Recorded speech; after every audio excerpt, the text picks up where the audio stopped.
నమస్కారం జీ నమస్కారం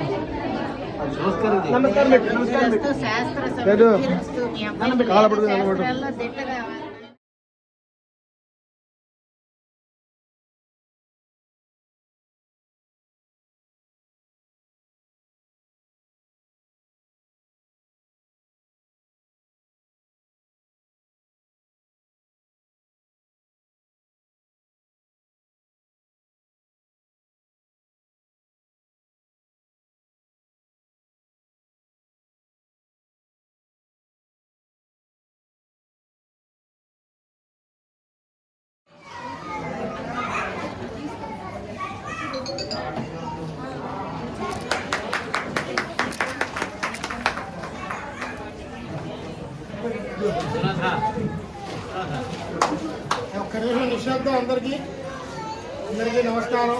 మన భాగ్యవశాత్తు భాగ్యనగరం నుండి బ్రహ్మశ్రీ మద్దులపల్లి దత్తాత్రేయ శాస్త్రి గురువర్యులు ఇచ్చేశారు పిల్లవాడిని ఆశీర్వచనం చేయడానికి.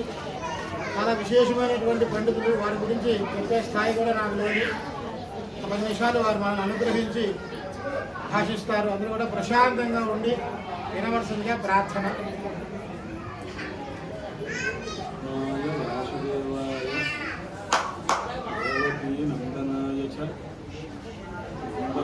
కుమారాయ నమో నమః. యాదవేంద్రాయ జ్ఞానముద్రాయ నాథాయ లక్ష్మీశాయ నమో వేదాంతవేదనే గురుబ్రహ్మ గురుర్విష్ణు గురుర్దేవో మహేశ్వరః గురుస్సాక్షాత్ పరబ్రహ్మ తస్మై శ్రీ గురవే నమః. శ్రీ కామకోటి పీఠప్రభవః శ్రీ చంద్రశేఖర యతీంద్రాః సర్వమతభక్తవృందాః జ్ఞానదాస్య విజయంతి. పరమ పవిత్రమైన సన్నివేశంలో మనమంతా కలుసుకొని ఉన్నాం. చిరంజీవి విశ్వనాథ శర్మ ఉపనయన మహోత్సవ సందర్భంగా ఈ సమావేశం జరిగింది. తండ్రి గారు వేదవేత్త, తాతగారు వేదవేత్త, ముత్తాతగారు వీళ్ళందరూ కూడా వేద కుటుంబము, భరద్వాజ గోత్రము. భారద్వాజ గోత్రం అంటే అప్పయ్య దీక్షితులు గారని చెప్పి మహనీయులు సుమారు 600 సంవత్సరాల క్రితం కాంచీపురంలో ఉన్నారు. అప్పయ్య దీక్షితులు గారు ఒక 100 గ్రంథాల కంటే ఎక్కువ రాశారని పేరు. పూర్వకాలంలో ఒక మాట ఉండేది, పండితుడు అంటే ఎవరు అని. అప్పయ్య దీక్షితుల వారి గ్రంథాలు అర్థం చేసుకున్నవాడు పండితుడు, అపండితుడంటే ఎవరు అని. ఆయన పుస్తకాలు అర్థం చేసుకోలేని వాడు అపండితుడు అని. ఈ మాట రాసింది కూడా ఎవరో కాదు, సిద్ధాంత కౌముది అని, వైయాకరణ సిద్ధాంత కౌముది అని భట్టోజీ దీక్షితుల వారు రాశారు. వారు చెప్పారు అప్పయ్య దీక్షితుల వారి గురించి. ఇంకొక విషయం, శంకర భగవత్పాదుల వారు ఉన్న సమయంలో వారి శిష్యులంతా కూడా మధ్యలో వారి జ్ఞానాన్ని చూసి ఆశ్చర్యపడుతూ ఒకసారి మన గురువుగారే గృహస్థ అయితే ఎలా ఉంటారు అని అనుకున్నారట. అందుకోసమని తన అంశతోటి అప్పయ్య దీక్షితుల వారు ఆవిర్భవించారు అని చెప్తారన్నమాట. అంటే ఒకవేళ అప్పయ్య దీక్షితుల వారే ఈశ్వరులు ఎలా ఉంటారంటే శంకర భగవత్పాదుల వారిలాగా, శంకర భగవత్పాదుల వారే గృహస్థ అయితే ఎలా ఉంటారంటే అప్పయ్య దీక్షితుల వారిలాగా ఉంటారండి. వారు అనేక గ్రంథాలు, అనేక స్తోత్రాలు కూడా రాసినారు. అయితే అటువంటి అప్పయ్య దీక్షితుల వారు సంస్కారానికి సంబంధించిన అనేక మాటలు రాస్తూ అందులో సుబ్రహ్మణ్యేశ్వర స్వామి యొక్క మహిమను కూడా చెప్తూ ఉన్నారు. శంకర భగవత్పాదుల వారు కూడా ఒక మాట చెప్పారు కుమారస్వామి గురించి. అది ఏమిటంటే, పార్వతీయమ్మ వారు కుమారస్వామిని దగ్గరకు తీసుకొని లలాట ప్రదేశంలో తిలకం దిద్దిందిట. అందుకోసం ఆయనకి తిలక ప్రియుడు అని కుమారస్వామి వారికి పేరు. హిరణ్య కుండలం వందే కుమారం పుష్కరస్రజం అని ఆ మహానుభావుని యొక్క ఆకారం ఎలా ఉంటుందో చెప్పారు. ఇది ఎందుకు చెప్పుకుంటున్నామంటే, సుబ్రహ్మణ్యేశ్వర స్వామి లేదా కుమారస్వామి బ్రహ్మచర్యమునకు ప్రతీక. అందుకోసమని ఈ ఉపనయన సంస్కారంలో భగవత్పాదులు వారు చెప్పారు ఇది ఒక సంస్కారము అంటారు. సంస్కారం అంటే ఏమిటి అన్నారు. మనకున్నటువంటి దోషాన్ని పోగొట్టుకోవడం కోసం సంస్కారము, మనకు లేని గుణాన్ని మనం సంపాదించుకోవడం కోసం సంస్కారం. అంటే దోషాపనయనేనవా గుణాధానేనవా అంటుంటారు అన్నమాట.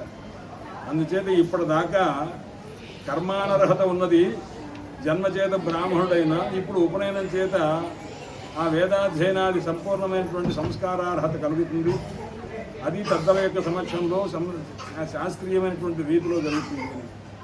ఈ సందర్భంలో ఒక శ్లోకం చెప్తా. నేను చెప్పబోయే శ్లోకము రామచంద్ర కవి అని ఒక మహానుభావుడు ఆయన రాసింది. అది ఎలా మొదలుపెట్టారంటే సంస్కృతంలో శ్లోకం ఎలా ఉంటుందంటే తెలుసుకొని చెప్తే దాంట్లో అమృతం, తెలుసుకోకపోతే కష్టం ఉంటుంది. ఆయన ఎలా మొదలుపెట్టారంటే విప్రాధిపారి అని ఒక శ్లోకం ప్రారంభమవుతుంది. దానికి అర్థం ఏమిటంటే బ్రాహ్మణులందరికీ దైవం ఎవరు అన్నారండి. అంటే చంద్రుడు విప్రాధిపారి అంటారన్నమాట. విప్రాధిపారి అంటే విప్రులు అనగా విశేషణ ప్రాతిపూరయచ్చభీష్టం అర్థజనానామితి ఆస్తికానామితి విప్రహ. బ్రాహ్మణులకు విప్ర అనే శబ్దంకి రావాలంటే ముందు రెండు ఉండాలి. జన్మ చేత బ్రాహ్మణుడై ఉండాలి, సంస్కారం చేత ద్విజుడై ఉండాలి, విద్య చేత విప్రుడై ఉండాలి అని అంటారన్నమాట. మూడవ దశ. అలా ఆ విద్య కలిగిన తర్వాత అతను ఏది చెప్తే అది అందరికీ కూడా అవుతుంది. అందువల్ల ఆ విప్ర అనే శబ్దంతో ఈ శ్లోకం ప్రారంభమైంది. దీని తాత్పర్యం చెప్తాం ముందు. విప్ర అంటే బ్రాహ్మణులు, వాళ్లకు అధిపులు ఎవరయ్యా అంటే ఆయన చంద్రుడు. బ్రాహ్మణ జాతికి అధిపుడు చంద్రుడు అని చెప్తుంది. అయితే ఆ చంద్రునికి శత్రువు ఎవరయ్యా అన్నారు, రాహువు. ఆ రాహుకి శత్రువు ఎవరయ్యా అన్నారు, విష్ణుమూర్తి. ఆ విష్ణుమూర్తి యొక్క కుమారుడు ఎవరు అన్నారు, మన్మధుడు. మన్మధుని యొక్క శత్రువు ఎవరయ్యా అన్నారు, పరమేశ్వరుడు.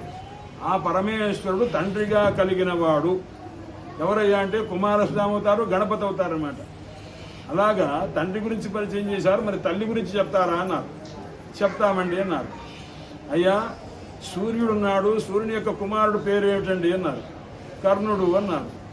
ఆ కర్ణుని యొక్క శత్రువు ఎవరండి అన్నారు, అర్జునుడండి అన్నాడు. ఆ అర్జునుని యొక్క తండ్రి గారు, మొదటి తండ్రి గారు ఎవరండి అన్నారు, ఇంద్రుడండి అన్నారు. ఆ ఇంద్రుని యొక్క శత్రువు ఎవరండి అన్నారు, పర్వతములండి అన్నారు. పర్వతములు రెక్కలుగా ఉండి ఎగిరిపోతూ ఉండి లోకానికి హాని కలుగజేస్తుంటే ఆ పర్వతములు రెక్కలు పోగొట్టారు. అందువల్ల ఆ ఇంద్రుని యొక్క శత్రువులైన పర్వతం ఎవరైతే ఉన్నారో ఆ పర్వతం యొక్క కూతురు ఎవరండి అన్నారు, పార్వతి. ఆ పార్వతీదేవి ఒడిలో ఎవరైతే కూర్చున్నారో అట్టి మహానుభావునకు నమస్కారం అని చెప్తున్నారు. ఇక మూడవది ఆ కుమారులు ఎవరండి అన్నారు అన్నమాట. ఆ కుమారుల గురించి చెప్పవలసి వచ్చింది. అది ఏమిటంటే అయ్యా అర్జునుని యొక్క అన్నగారు ఎవరు, భీముడు. భీముని యొక్క మొదటి తండ్రి ఎవరు, వాయుదేవుడు. ఆ వాయువుని కాస్త భక్షణ చేసేవాళ్ళు ఎవరు, సర్పములు. ఆ సర్పాన్ని కాస్త సంహరించే శక్తి కలిగిన వారు ఎవరు, నెమలి. ఆ నెమలి వాహనంగా కలిగిన వారు ఎవరు, సుబ్రహ్మణ్య స్వామి. వారు అన్నగారు ఎవరు అన్నారు, వినాయకుడు. కాబట్టి వీరందరూ కూడా అంటే శివ కుటుంబం అన్నమాట. ఈ శివ కుటుంబము మీకు క్షేమము కలుగజేయుగాక అని చెప్పాలి. చివరిలో చెప్పింది ఎవరిని, గణపతి గురించి. ఆయన ఎటువంటి వారు అయ్యా అన్నారు అంటే కచమధ్యగత కచమధ్యముఖ అని అంటారు. అది అన్ని చిత్రంగా చెప్తుంటారు. దీన్ని చిత్రపద్యం అంటుంటారు, చిత్రకావ్యం అంటుంటారు అన్నమాట.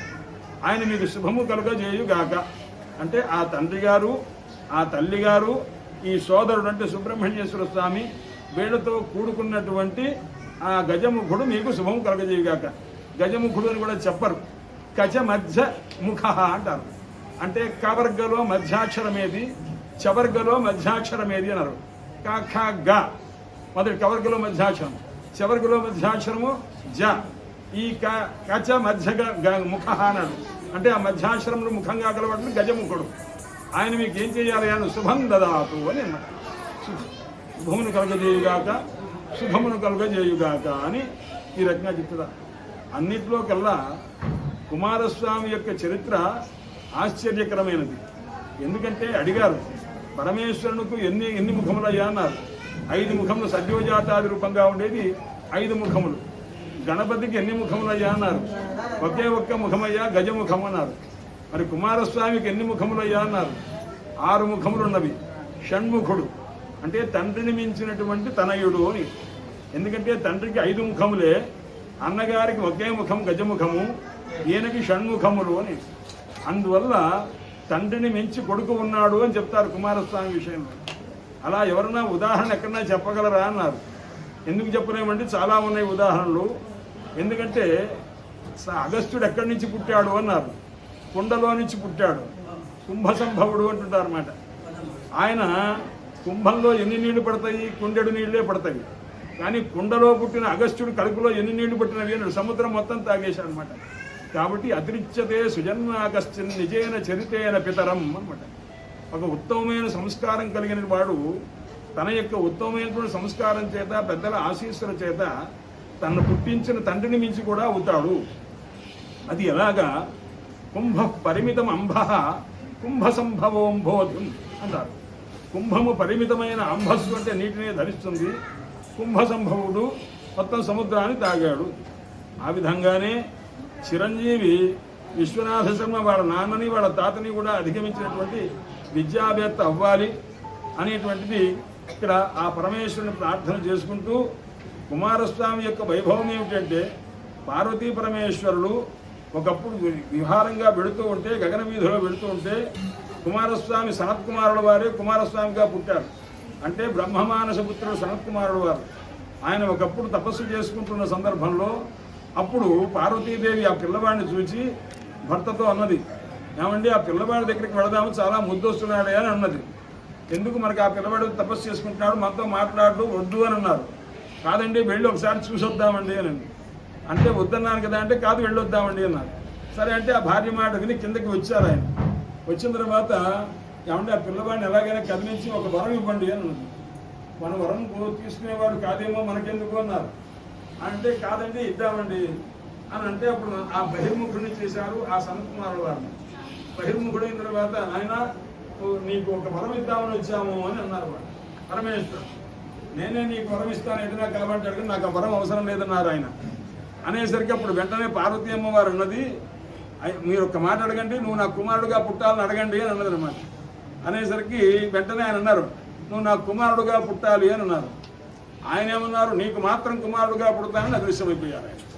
అంటే నీకు మాత్రమే కుమారుడు అంటే నాతో నా ప్రమేయం లేదా, నా సంబంధం లేదా అన్నారు. దానికి అదే అర్థం అవుతుందన్నమాట. అందువల్ల ఆ మహానుభావుడు యోనిజుడు కాడు, అయోనిజుడై ఆ మహానుభావుడు ఆవిర్భవించారు. అట్టి కుమారస్వామి ఆ స్వామి యొక్క స్మరణ మాత్రం చేతనే అకించిత్కర కర్మభ్య ప్రత్యాహృత్య కృపావశాతని. అంటే సుబ్రహ్మణ్య స్మరణ చేస్తే ఏమవుతుంది నాడు, అయోగ్యమైన పనుల నుంచి మన మనస్సు కాస్త మరలి యోగ్యమైనటువంటి కర్మల యందు ఆసక్తి కలిగేట్టు చేస్తుంది.